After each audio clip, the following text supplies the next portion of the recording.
Ophthalmic preparation are those preparation which are instilled to the external surface of your eye or topical side of your eye, generally intraocular side or the sometimes adjacent side into the pericular cavity of your eyes or with the conjunction with your ophthalmic devices. So this is called as the ophthalmic preparation. Simply those preparation which are we are administering into the your eye cavity for the treatment purpose, that are called as the ophthalmic preparation. The Today we are having the newer type of dosage forms or the modern technologies are available. Previously we are using solutions, suspensions as well as the various types of ointments for the treatment of the eye. But nowadays we are having the uh, some modern type of preparations like eye occlusals are there. Then gel type of preparations are there which are forming the gel. Initially they are liquid in state or solution in state. When they are administered, so immediately they will turn into the gel type. So such kind of we can say modified solutions, modified preparations are available, as well as the implants are there nowadays. For longer day period we can use that eye occlusals or the eye implants. So nowadays technology has been developed. So today we'll see what kind of requirements are there, what are the preparations are there, how to prepare them, what kind of ingredients are required, and what kind of care is required while administration of that preparation. Now, generally, which kind of drugs nowadays or up to now we are using for the treatment of your eye? Generally, anti-glaucoma drugs are there. Then and adjunctants are there. Then some diagnostic drugs are there. Some anesthetics drugs are there. So these four types of drugs generally we require for the treatment of your eyes in various kind of problems. Generally, anti-glaucoma agents is required for the we can say treatment of your glaucoma. Generally, pilocarpine hydrochloride is the best example of anti-glaucoma drug, and using that we are always preparing the solution suspension or the any kind of other preparation for the treatment purpose of your glaucoma. Then adjunctors are nothing but the irrigating solutions are there or eye washing solutions are there. Generally in case of any dust problem, uh, your eye may get irritations. So to wash out that eye, we require some irrigating solutions or the washing solutions for the eye. So they are prepared by using the normal isotonic solutions. Then diagnostic drugs are there, like sodium fluorescent is there for the detection of the problems in the eye. We are using such kind of diagnostic drugs. Then some anesthetics are used in case of surgery of eye or related to the eye. We are using the tetracaine as an anesthetic agents to avoid the pain during the surgery. This is the anatomy and physiology of eye. Generally, your eye is having the your topmost we can say is the your chloride is there. That is the topmost one. Then vitreous is there. This below layer of chloride. Then in that vitreous there are the optic nerves are there. Then macula is there, retina is there, which is responsible for your vision. Then beside that, sclera is there, which is having the function to hold your uh, choroid as well as vitreous.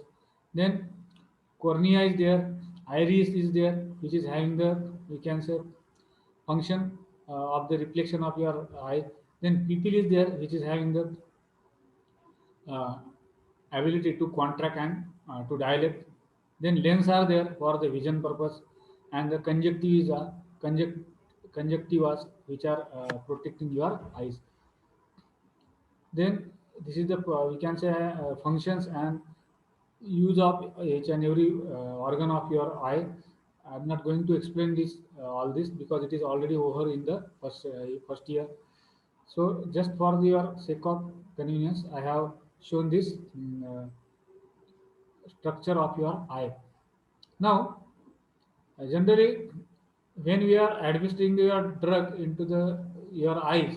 So what are the some factors which are affecting on the viability of your drug, or because of that factors you are not getting the proper dose of that solution or that suspension.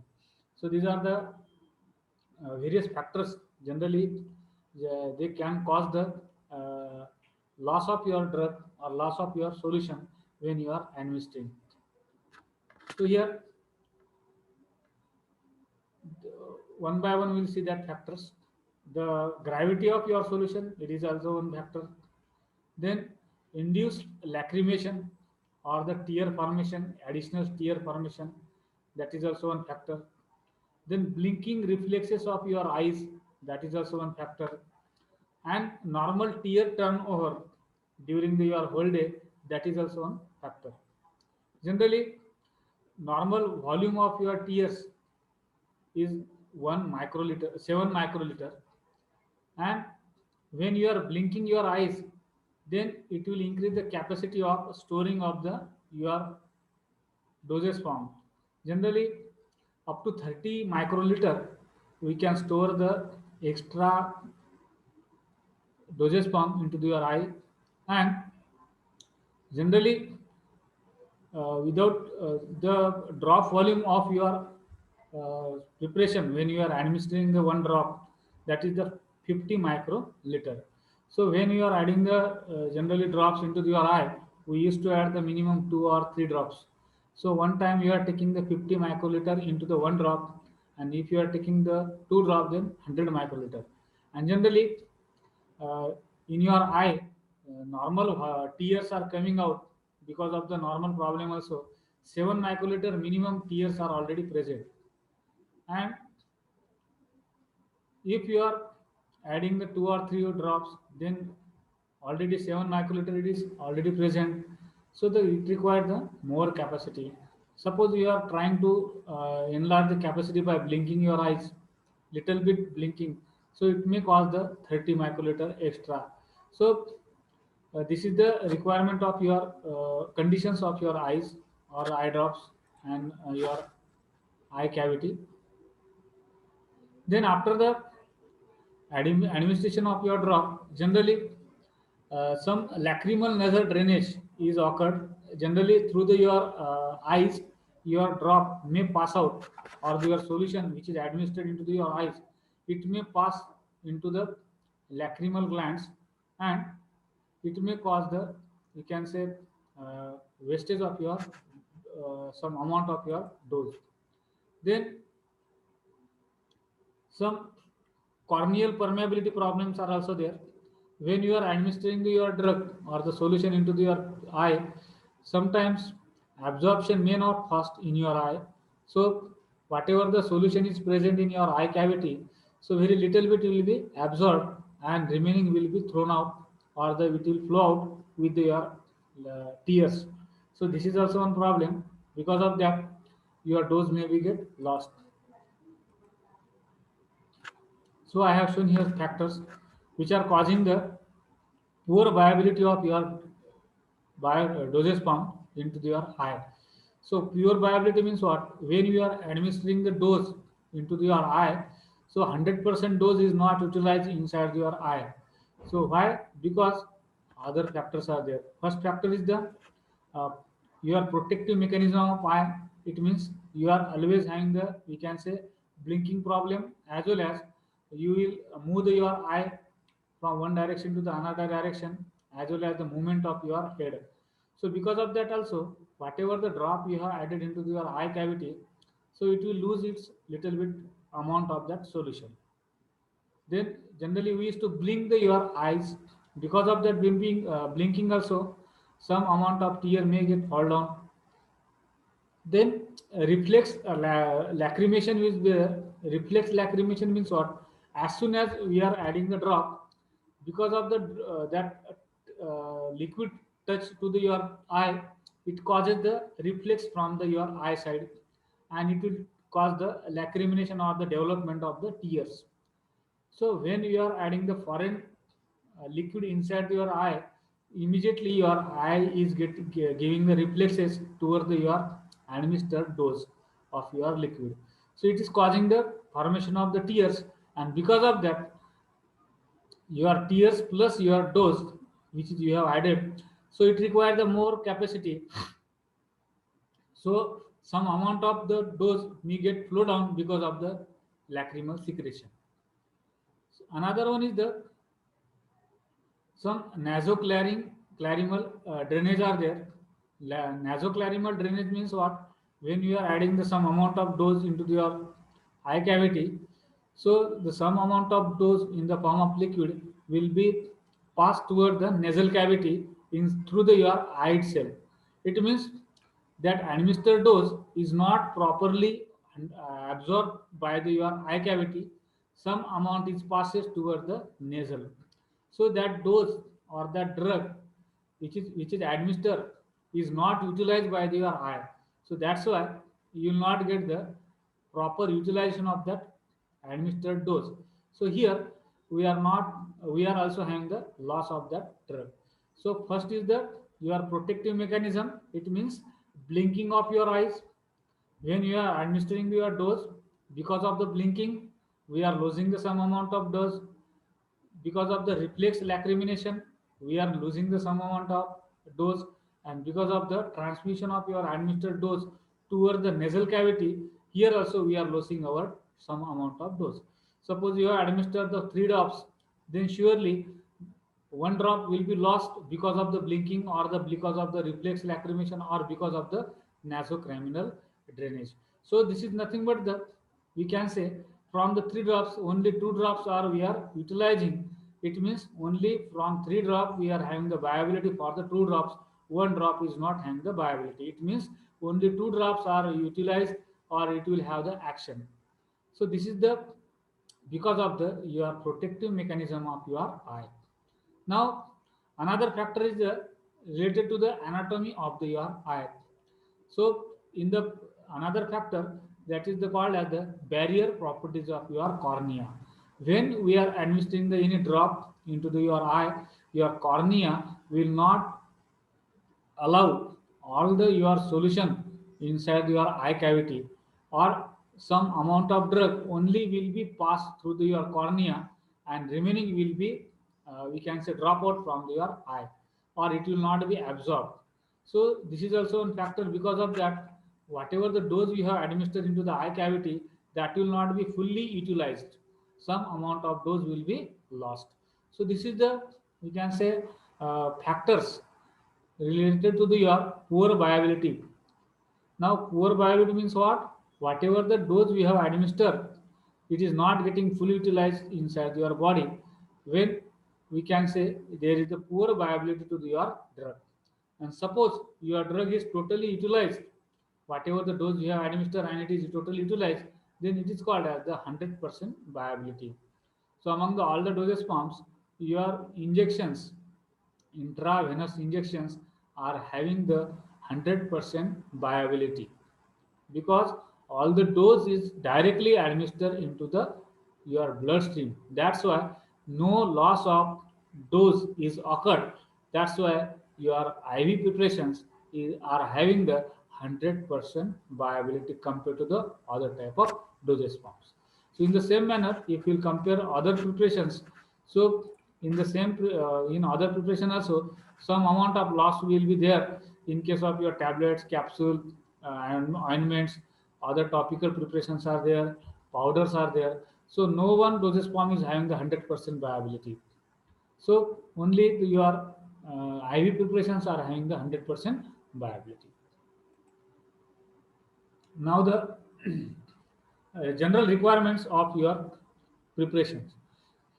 Now your iod preparations and your parental preparations are near to have the same requirements, because your eye is very sensitive organ. For the small changes in your preparation, it can cause the irritation of your eye, or small foreign particle also suppose is inserted into your eye, then also you will get the we can say irritation into the eye, or you will not have the, we can say, comfortable life. So that's why when you are using the any kind of preparation for the eye purpose, so that all the preparation should be manufactured under the your strict required conditions.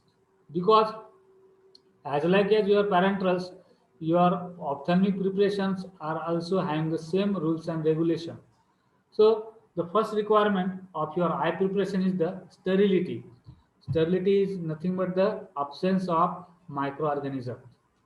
Okay, so your all the ophthalmic preparation must be sterilized, and they must be free from microorganism and from the foreign particles. Then for the sterilization of your ophthalmic preparations, we are having the number of methods. Membrane filtration is there, autoclaving is there, as well as by using the any kind of gas like ethylene oxide or ionizing radiation is there. So by using the any one method, we can sterilize your preparations. Next consideration or the next requirement of your eye preparation is that ocular toxicity and irritation. Whatever the preparations we are using for the eye purpose, so it should be free from any kind of toxicity, because small concentration of that poison is also sufficient to damage your eye cavity or your organ of. And eye is already told you that eye is sensitive organ. So in a small proportion, or suppose any toxin or any toxic material is inserted, then it can cause the problem with your eyes. As well as whatever the preparation you are going to administer, it should be free from the irritation. So while preparation, we have to take care that no one any kind of irritating material should be administered into your preparation, because if the irritations are persist, then you cannot use the your dosage form. As soon as you will add the dosage form, suppose it is causing irritation, then what will happen? Lacrimal secretion will start, and your all the preparation will flow down with your tear. So that's why whatever the preparations you are preparing, so they must be free from toxicity and irritation factors. Then preservation and preservatives. Preservatives generally we are using to avoid the microbial growth in your uh, preparations. But in case of your eye preparations, whatever the preservatives you are using, it should have the or it's required the FDA approval, as well as the concentration of that preservative should be in such a way that it should not harmful to the your eye. And we are not most probably using the your preservatives in case of your eye dosage forms, because in case of eye dosage form or in case of ophthalmic preparations, we have to strictly follow the rules. Minute extra concentration of any kind of excipient can cause the irritation, as well as can cause the damage to the your vision and permanent loss of your eye. So that's why whatever the formula we are deciding, so according to that formula, the preparation must contain the exact amount of that all the ingredient. It should not be, we can say, excess amount, because it may lead to the damage to your eye. So that's why whatever the preservatives specially we are using in case of your eye preparation, so they must be approved by the FDA, as well as they must be safe, and that preservative must have ability to protect your preparation.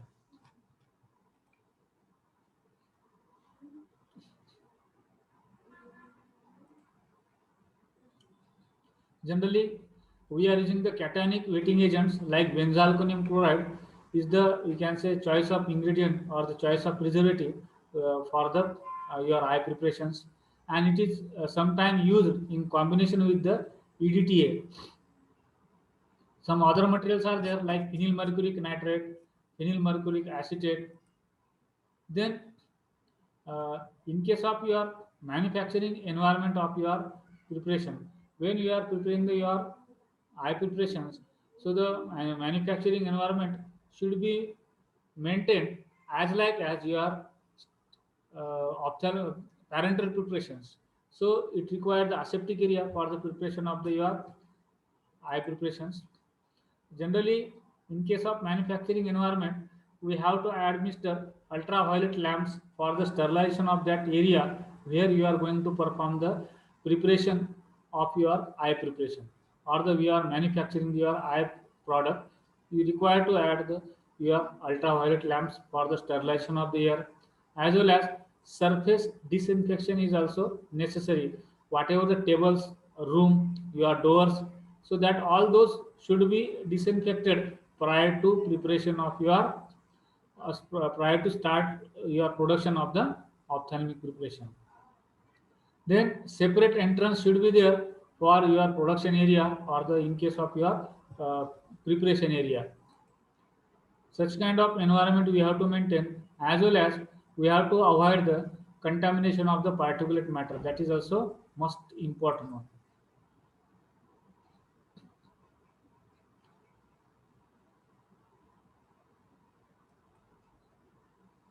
Generally, we have to use the blow, fill and seal method. So in the blow, fill and seal method, whatever the product we want to fill up into the final container.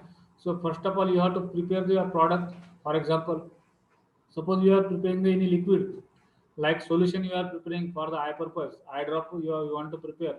So in that case, your bulk amount of preparation you have to prepare, and directly when we want to transfer it into the final container, we can use the blow, fill and seal method. Under this method, when you are taking your solution to fill up inside the final container, so when as soon as we are administering into the final container, automatically that container will be sealed by your equipment or the your some machines are there. With the help of that machine, automatically sealing process will be takes place. So here, to avoid the entry of foreign particle as well as to avoid the entry of microorganism, we are following this method. Immediately that water will be sealed as soon as we are administering the solution. Then equipments.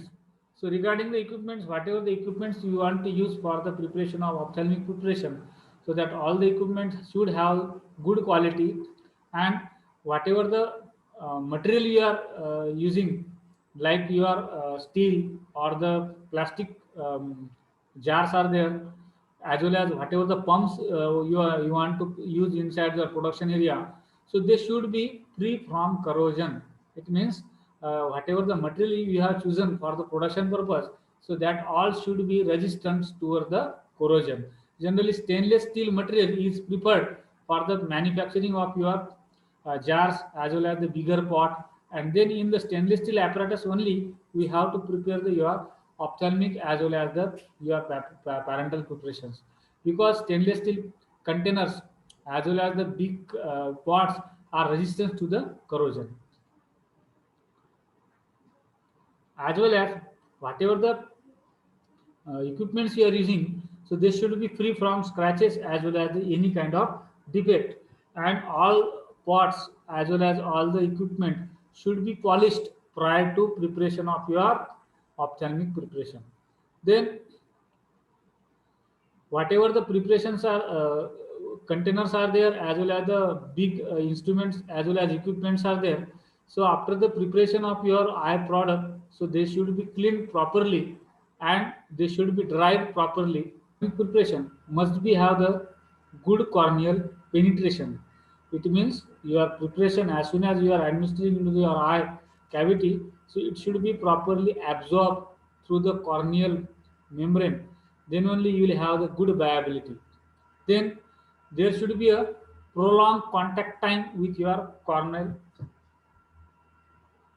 tissues, because when we are administering your eye drop or your any kind of preparation, so generally the contact period is very less. As soon as you are administering, because of the tear, your product is falling down from your eye cavity. That's why viability is very less. So to avoid that, so there should be a such arrangement that prolonged contact time of your preparation with your eye should be there. Then only maximum drug will be absorbed from your eye cavity. Then there should be a simplicity while administration of your eye drop. It means normal person should have ability to administer their eye preparation into their cavity. So there should not be any trained person required while administration of the doses into your eye cavity. Then Whatever the preparation you are administering, it should not be irritating to your eye cavity, and it should be comfortable with your eye cavities.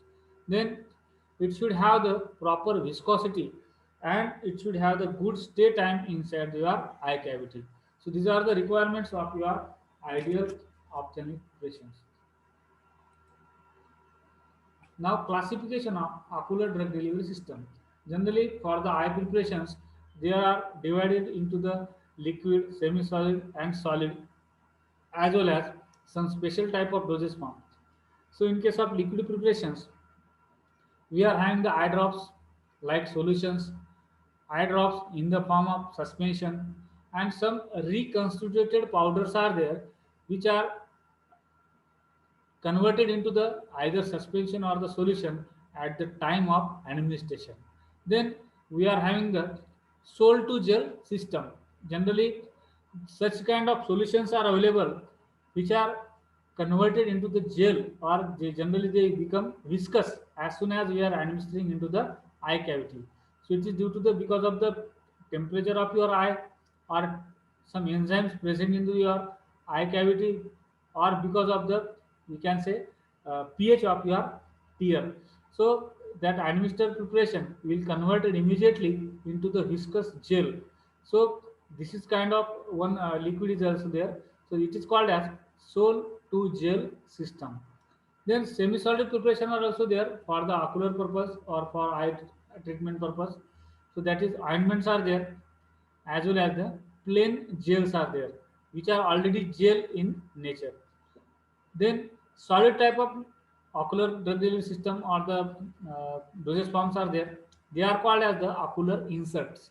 So these ocular inserts are nothing but the, we can say, they are delivering for the longer period, and they are inserted in the form of solid state.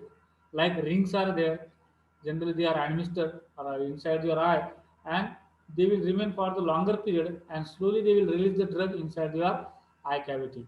So they are called as the solid type of ocular inserts. They are prepared from the various kind of uh, polymers, and your drug is administered them. Then some intraocular dosage forms are there like injections, irrigating solutions, as well as some implants are there like your, you can say, lenses are there. So this is the classification of your eye preparations. These are the routes of ocular drug delivery. Generally, most of preparation we are administering topically. In case of some particular type of dosage forms or particular type of situations, we are using the some another type of route. So topically we are administering like your solution, suspension, or sometimes ointments as well as the gels. Then subconjunctival injection is also there, so that can be administered in case of your requirement. Then subtenon injection is also there for the, you can say, delivery of your drug inside the your deeper section of the eyes. Then intravitreal injection is also there, which is administered for the treatment of vitreal area of your eyes. So these are the, you can say, four ways by which we can administer your drug inside your eye. These are the solutions. Generally, ophthalmic solutions are the sterile solutions. They are essentially free from foreign particles and suitably compounded and packaged for the installation into the eye cavities. So for the installation purpose, simply you have to pull down your eyelid, and you have to tilt your head backward side, and you have to add your 2 or 3 drops of your solution by just pressing your eye drop. Generally, while administration of your eye drops, we have to take care that whatever the person is administering the eye drop or the preparation, so he must have the clean hands, as well as we should not touch to the dropper tip, because it may cause the contamination of your preparation. Generally, the drug which is used, it should have the good solubility, and your preparation must be isotonically maintained, or it should be isotonic. Generally, Atropine sulfate eye drop is also famous one. Pilocarpine eye drop is also famous one. Silver nitrate eye drop, zinc sulfate eye drop. These are the examples of eye drop or the solutions. Generally, manufacturing techniques. In case of manufacturing, we are manufacturing your eye drops by same way as like as in case of parental preparations. So initially, we have to dissolve your drug into your selected vehicle, and then we have to mix it properly. Generally, we have to sterilize your preparation, whatever the material you have dissolved or the drug you have dissolved into the vehicle.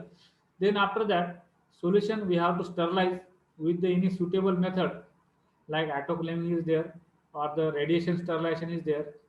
Then we have to filter it if it is required to avoid the or to remove the your particulate matter if it is present. Generally, with your raw material, some particles may be came and which is not dissolved in your vehicle. So they will remain as it is inside your solution. So filtration will be takes place, and because of the filtration, we can separate out that unwanted particles. So first of all, we have to dissolve your drug, then we have to sterilize it, and then we have to go for the filtration. And after latter one, we have to adjust the viscosity. Whatever the ingredients we want to add later on, so that all the ingredients should be previously sterilized. Suppose you want to administer any kind of buffering agent, any kind of antioxidant agent, any kind of preservative, so that all the ingredients along with your drug, they must be previously sterilized one, as well as whatever the vehicle you are using, that also should be sterilized one. And equipments, whatever the equipments you are using for doing this all the operation, like small beakers or the jars are there, or your all the machines are there, so this should be previously sterilized prior to perform the dissolution of your drug, or after also we have to clean it and we have to sterilize it.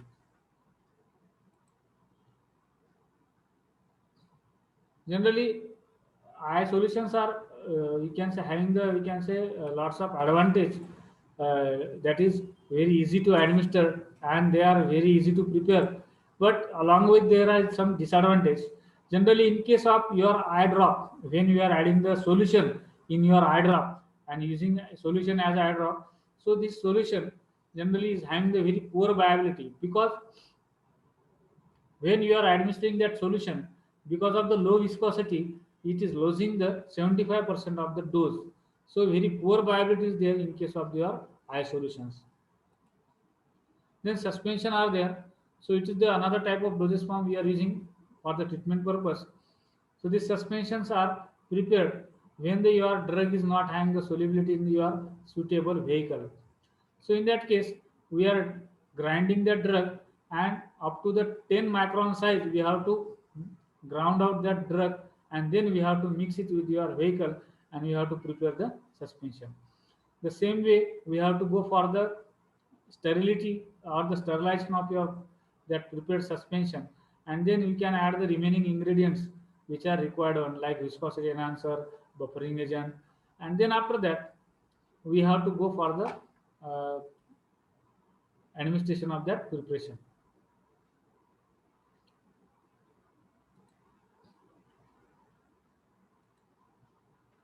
Then gel forming solutions are there. Now, after the solution and suspension, some technology has taken modern shape, and they have developed in situ forming gels. In situ forming gels means initially we are preparing the liquid solutions. When we are administering them into the eye cavity, they are converting into the gel because of the eye temperature, because of the calcium ion present into your eye tear, into your tears, as well as because of the pH of your tear, as well as because of the lysozyme protein present inside your tear. So these are the four reasons by which your administered gel, administered solution may converted into the gel. So what is the advantage of this gel? because I have told you that when we are adding the solution, generally 75% of the solution has may be lost from your eye cavity because it will flow down with your tears. So in case of gel, suppose we are preparing the viscous kind of gels and administering into the eye cavity. So what will happen? It is having the, we can say, high viscosity, and because of that high viscosity, it will have the long contact time with your eye cavity, and that's why absorption of drug will be more compared to your plain solutions. So the technology is developed in such a way that we are preparing the initially solutions, but we are administering the such agent inside that solution which are converting them into the gel as soon as they are reaching into the eye cavity. Generally, we are adding the some mucoadhesive agents like carbapol, then hydroxypropyl methyl cellulose, then hydroxyethyl cellulose. So this kind of mucoadhesive polymers are there. Generally, as soon as they are administered into your eye cavity, they will have the little bit sticking action. Because of that, your drug will stay for longer time in the contact with your eye cavity, and there will be the maximum absorption.